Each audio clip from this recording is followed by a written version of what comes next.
So, Dr. Jeremy Wade Barrier, thank you so much for being on the podcast. Yeah, no trouble. I appreciate the opportunity. I saw that you did undergraduate work in mathematics and natural sciences, and I was really curious about what led you to move into studying the Bible and theology. Well, I guess when I was an undergraduate student, I was actually a dual major, so I was very much getting into Greek classes and theology classes, and at the same time, I was pre-engineering, and so I continued both all the way up to the very end of my undergraduate.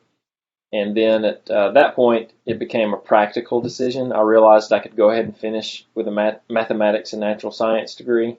And then at that point, I had to decide whether or not I was going to continue down the engineering path in grad school or on the theology path. And I ended up having a professor who sort of tipped the scales for me. And I continued in biblical studies and theology. That's super cool because oftentimes I find that people that kind of move into like a seminary or a program where you're going to study the Bible, you have like a humanities background or a languages background. And so it's very unique to have like that mathematics engineering side. Yeah, that's true. Hopefully, it gives me a different perspective. I don't know, but but I see what you're saying. They do seem to be polar opposites oftentimes. So I noticed that your new book that just came out called Witch Hunt in Galatia, Magic, Medicine, and Ritual, and the Occasions of Paul's Letters to the Galatians. I read in your introduction that it took you 12 years of research and writing. Is that right? Yeah, that's right. That's right. I guess I finished my PhD in 2008, and so around during that last year that I was finishing that degree, I was also preparing my dissertation to be published as a monograph, and which happened and ended up happening in 2009. But it was at that time I had decided I really wanted to continue to pursue some other interests that I had, and it was during that time period that I started this study. And really, what got me into it was the study of the ancient idea of the evil eye. And so, basically, I made the commitment that I really wanted to not continue my academic research like I had to do my dissertation research, which means that I had two small children at the time, and my wife and I we had two small kids, and so I was doing most of my research before 6 a.m. and after 8 p.m. and I was working during the day, Ooh. and which was not enjoyable. So I really wanted to. It also occurred to me that being in the field of theology, if you look at the pay scales in academia, that we and my fellow artists are on the lowest end of the pay scale. So I knew that I really wanted to love what I was doing, or else I wasn't going to fool with it. When I started digging deeper into the subject, I was also not going to be in a hurry about it. I guess what I'm saying is I didn't want to miss the lives of my kids, and I wanted to continue to love what I was doing and just dig into it at my own pace. And so, 3 months turns into a year, turns into 2 years, turns into 12. Yeah, no, I mean, that totally makes sense. Like, you have a family and you're trying to balance like your own personal pursuit, Yeah. studying Galatians, working on this thesis. At the same time, you have a family that you want to be caring for and taking care of, and also not missing all those special moments. So that totally makes sense to Yeah. me. In higher ed, and I do think too that higher ed is been trending towards the direction of bankruptcy at several different levels. But one thing that's shifted a lot too is scholars are actually demanded to be publishing frequently. So what that means is just across the board, academics are required to publish more material than they actually have that's probably good, if Mm. that makes any sense. Basically, scholars will talk about, that's not my best work, that's not my best work. This is something I really cared about. So it's almost like for every 3 things that they're publishing, or every 5 things, only one of them is actually probably really worth the time. And so I thought, well, too, this might be sort of I mean, I think I've been frequently publishing, but I've actually tried to trend in the direction of, well, let me try to do something a little more qualitative instead of quantitative. Yeah, it seems like very unfair to require that professors need to be constantly publishing because, like you said, Mhm. you Yeah. can't give priority to everything that you're doing. And professors are also teaching classes; they're doing their own research, and sometimes if you're being forced to put out a paper, yeah, it may not be your best work. So this one was something that you were super passionate about. You wanted to really take your time, and I think also, do you feel like an added pressure when you're writing about the Bible? I do, in a lot of different directions.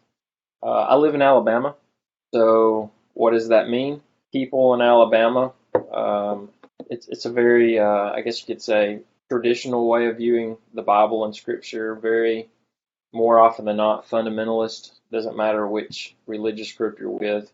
They're pretty hardcore about what they believe, and so that places attention upon me.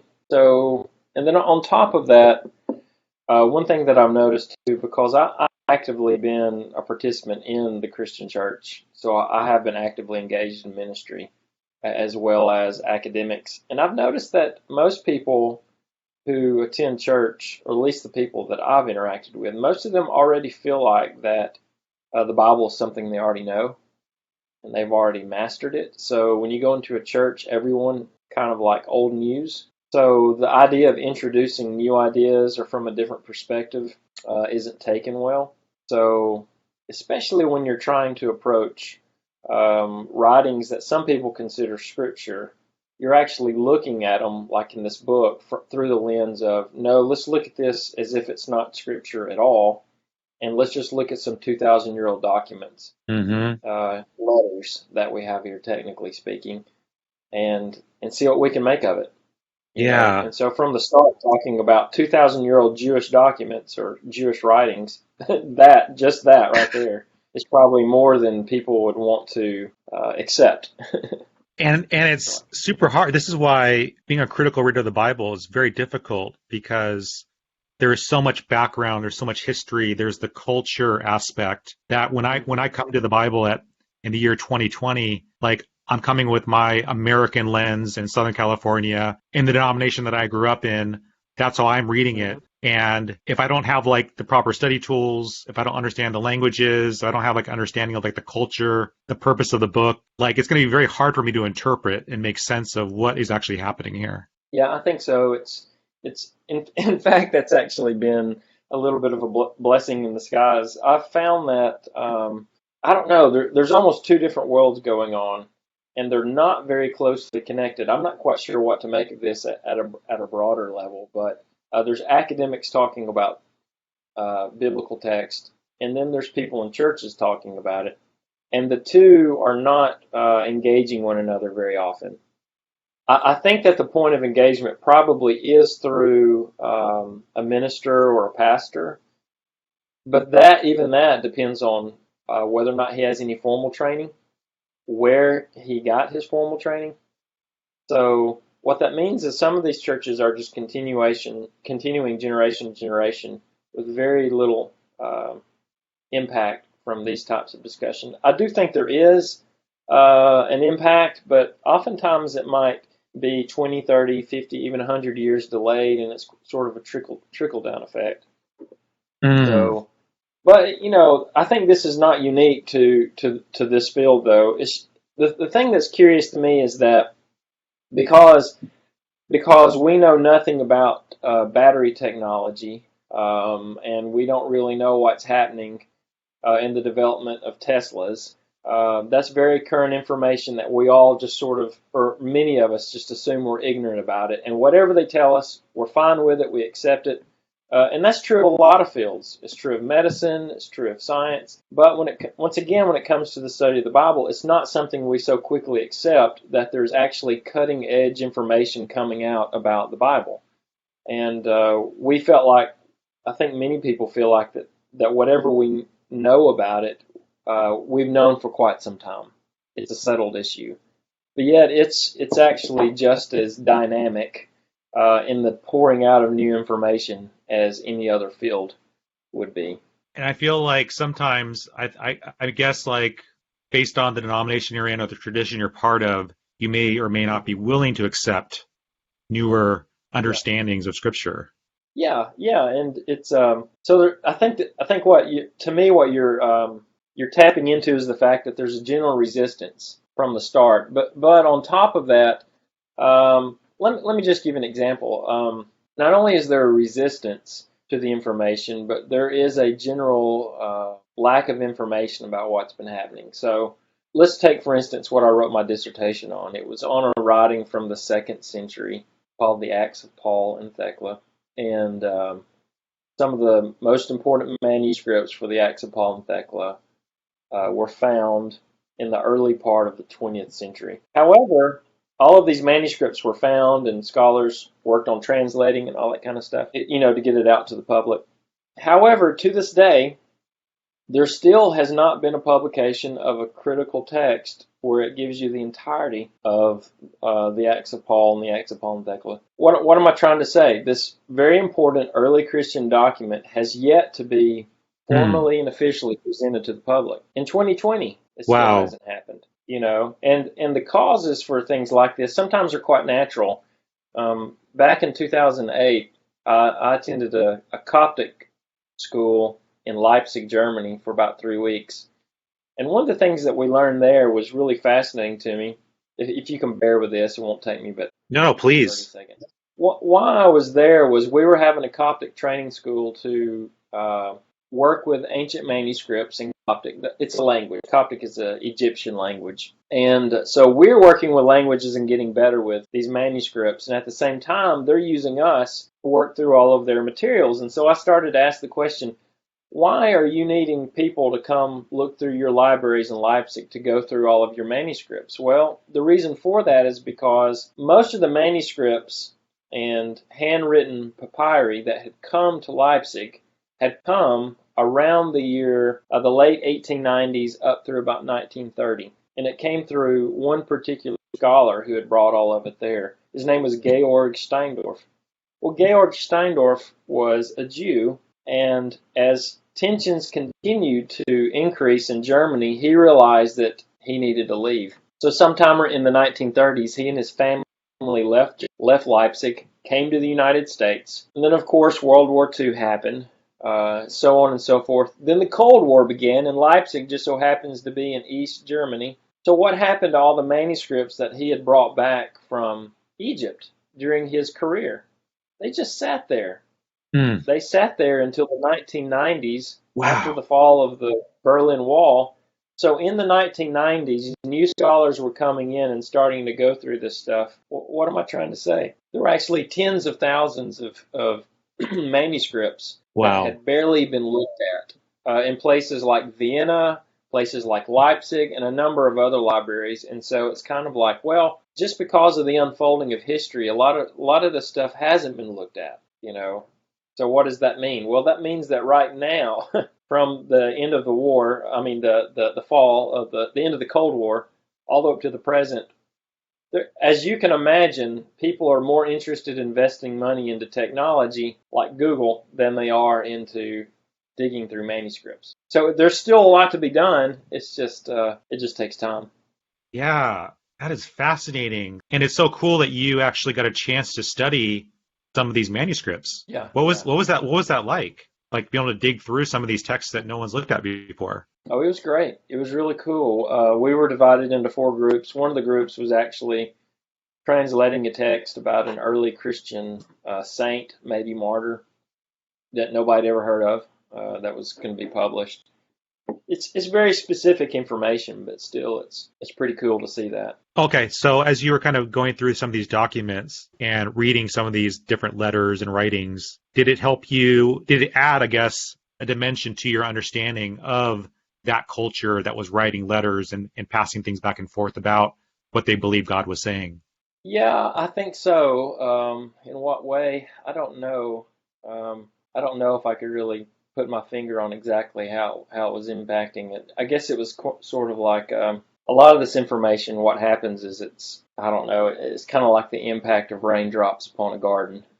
where what it actually means to the garden sometimes is difficult to ascertain, but I can't think of any shining examples anyway of directly how it impacted it other than just the whole general putting the manuscripts in your hands and looking at them, or more strictly under glass. We were holding glass, that encased the manuscripts. Just Wow. seeing that Yeah. is really interesting. Or Well, seeing small bits of bookbinding, where somebody by hand had used the needle and thread to actually make a book out of the materials. Just things like that are cool. That's super cool. So one of the books you were looking at was it written by Paul, or people thought it was written by Paul? This Acts text that you're looking at? Yeah, with my dissertation, there was a book called The Acts of Paul. It's a lot like the book Acts of the Apostles, but it's kind of a separate account. Doesn't quite neatly fit with Acts of the Apostles. And I was looking at just one section of it. One section of it's called the Acts of Paul and Thecla. And probably what's most interesting about the Acts of Paul and Thecla is, number one, Thecla was a female martyr who traveled and worked with Paul, who Paul had commissioned to go and preach and teach. That's very interesting. Secondly, it's our oldest description of what Paul looked like. You can read about that in the text as well. That's really fascinating to see that as well. But between those two things and a couple other odds and ends, it's a pretty fascinating old book. That's really interesting. What did it say that Paul might look like? It said that, first of all, he was bald. He had a unibrow, singular brow on his forehead. He had a hooked nose. He was bow-legged, and then it says he had the face of an angel at times. Interesting. Yeah. That's a general description of Paul. Oh, and most of our early art looks like that. So the earliest image that came out not too long ago from Rome, that's essentially what Paul looks like. And how cool you got a chance to study some of these texts and look at it under glass. So was it during this time also that as you're looking at these texts that you were also beginning to work on what is now the book Witch Hunt in Galatia? It was. The link between all of it was my interest in Paul and the legacy of Paul. So the Acts of Paul and the Acts of Paul and Thecla are sort of one person's interpretation of Paul into the 2nd century. So I was just kind of curious about him, historically speaking, and his legacy. And then I was also, so that kind of led me off in that direction in my dissertation. And so I kind of put aside this other stuff related to Witch Hunt in Galatia until I was done with that. And then I came back to it because I was just curious about some of the ideas that Paul might have believed and what he was like. And that's kind of what led me into the study that I'm publishing now. For somebody who never read anything of Paul, never read any of his letters that are in the Bible, what would you say, or how would you describe Paul to this person? Somebody who has an affection for him. I don't think that he comes across as a very likable person in general. I think he comes across as a very passionate person. He's intensely passionate, and we're looking at letters that he wrote. That's really most of what we have about him. There is the Acts of the Apostles, which gives a narrative account of his movements and his life. But ancient, I'm making an apology for him. Ancient letters in general, they oftentimes will overstate their cases to try to influence people, to persuade them. So what we have are his letters, and he's a fairly harsh person. In his style of writing, full of passion, intense. He does have rich feelings about how people behave. He's very much into shaping the morality of churches he's involved in. He feels like it is his job to shape these churches that he's put together. And of course, 2,000 years ago, all of his ideas about the roles of men and women are not the same as we would view them today. And so that comes out harshly in the text, and I think people have really pinned him to the wall on that. However, there are moments of what I would consider just extreme brilliance and loftiness in some of the ideas, especially when he starts talking about ideas like love or the magnificence of God. Just beautiful, beautiful poetry. I like that description. I love that. And from my understanding, Galatians and maybe even 1 Thessalonians were written prior to the Gospels. Is that Is that accurate? Yeah, that's right. It's been argued. I don't think it's not conclusive amongst scholars, but Galatians is potentially the earliest writing of early Christianity. It's the earliest Christian writing we have.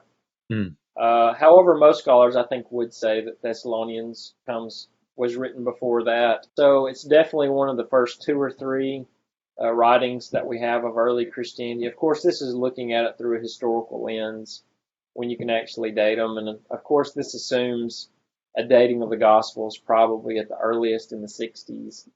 And so Galatians is probably dated to the early 50s, something like that, late 40s for Thessalonians. So, yeah, this is actually our earliest glimpse of what you and I would call Christian.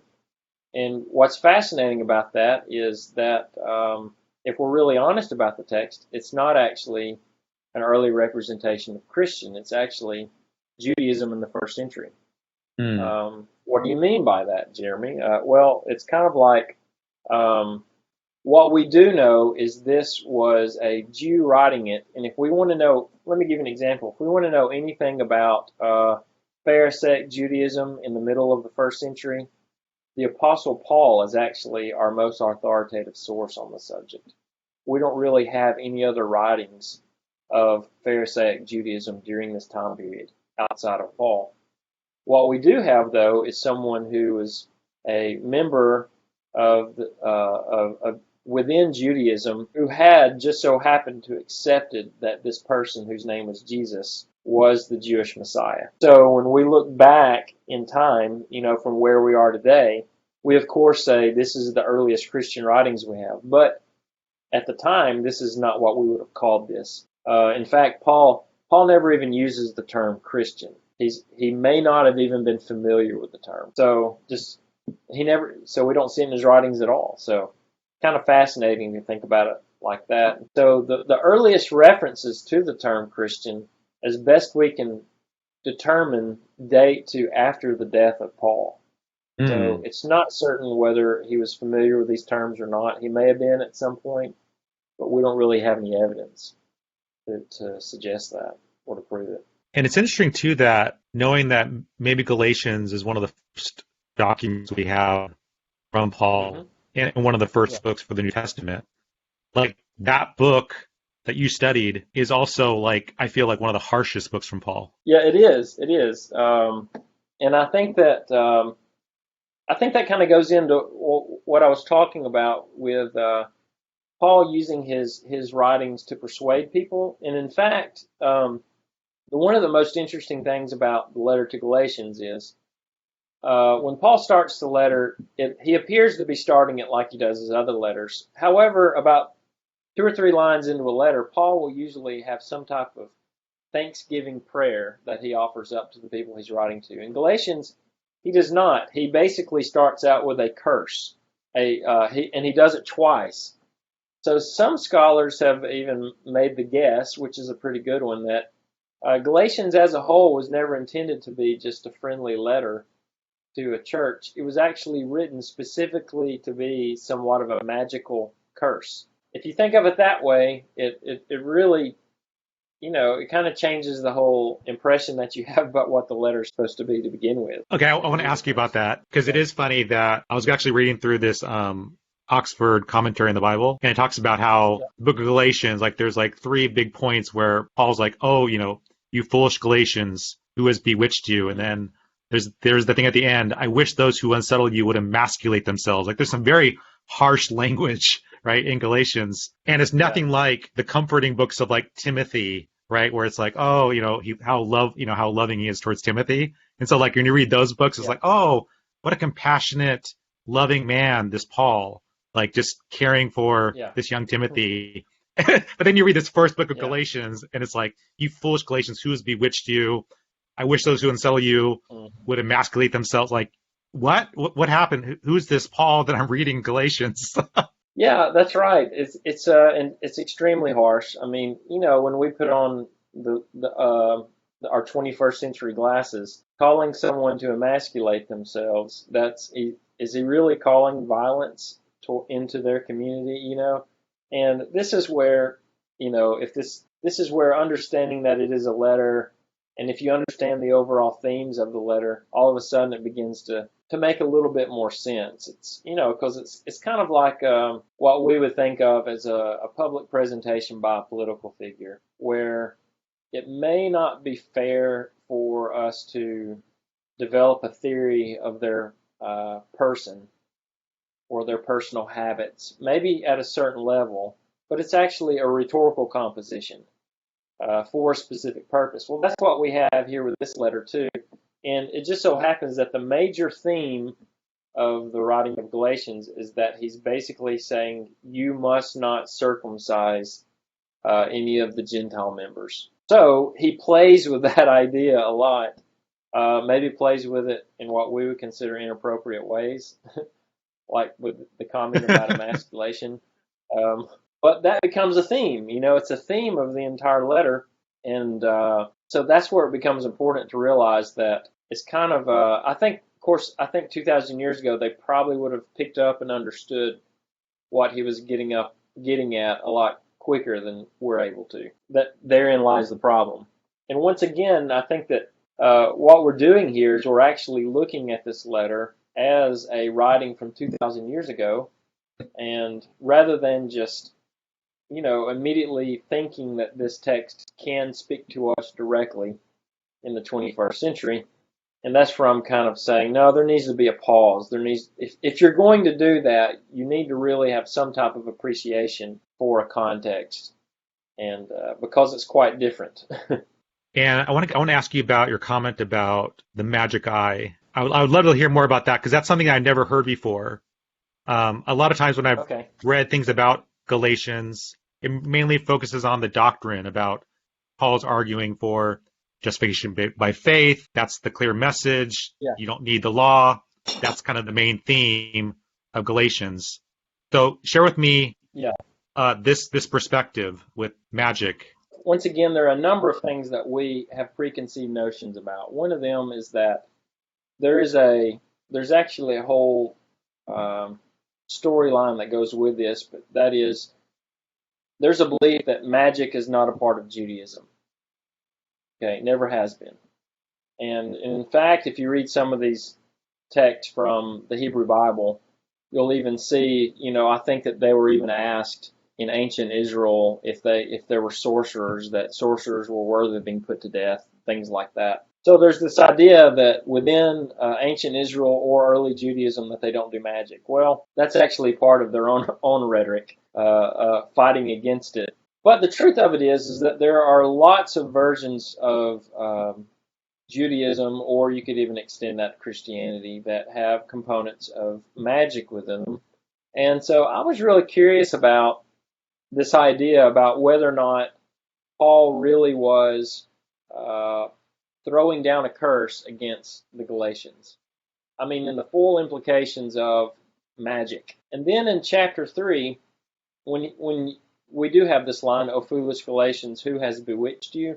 Well, literally, who has given you the evil eye? Who has put a curse on you, cursed you through their eyes? There's a whole massive thing related to that, which is a pretty big part of the book. But what was fascinating about this is that from Paul's point of view, it sounds like that he thought that somebody had come into Galatia after he had started those churches, and from Paul's point of view, had put some type of curse on them and clouded their vision, and they can no longer see clearly, and they were starting to do things that was bothering Paul. So then Paul comes in and writes this letter, Galatians, and it looks like it might be a counter curse. So, and when he says who has bewitched you or who has given you the evil eye, the question is, does Paul really believe that someone did curse them? And I think when you start to unfold this, there's actually a cultural script all around this idea. And when you start to unfold it, you begin to realize that I really think Paul did believe that someone had come in and put a curse upon that church, and so it's part of his responsibility to undo that curse. And but just that whole idea of thinking about Paul in that way within certain realms of Christianity or Judaism was sort of taboo. But sometimes it's like the evidence is looking at you and it's trying to scream at you and say, hey, I just talked about a curse here. That's what I'm really talking about here. But what oftentimes ends up happening is scholars will whitewash that and they'll call it, oh, that's just metaphorical. He didn't really mean that. He's just using that as a metaphor or an analogy. And what was really curious to me is I started to go back and look at a history of interpretation of that passage about the bewitchment or the cursing. And what you see is for over a millennia, you see both interpretations. All throughout the early history of the church in the Byzantine era, all the way up until the Middle Ages, where people commenting on this text, some really did believe it was a cursing. Others were like, not so sure about that. Even up to Martin Luther. Martin Luther very much believed that there was a demonic dimension that Paul was countering in the letter, and he saw this as a live counter curse. But what happened that was fascinating was after the Enlightenment period, so we're talking about the 1800s, early 1900s, there were several commentaries that came out that were very definitive in their historical analysis of the text, and they were certain that Paul would not be offering up a true, genuine counter curse against a curse. Why? Because Paul wouldn't have believed in such things. Hey, thank you so much for watching this video clip from the Delgado podcast. To get more videos just like this, simply subscribe here on YouTube. Take care.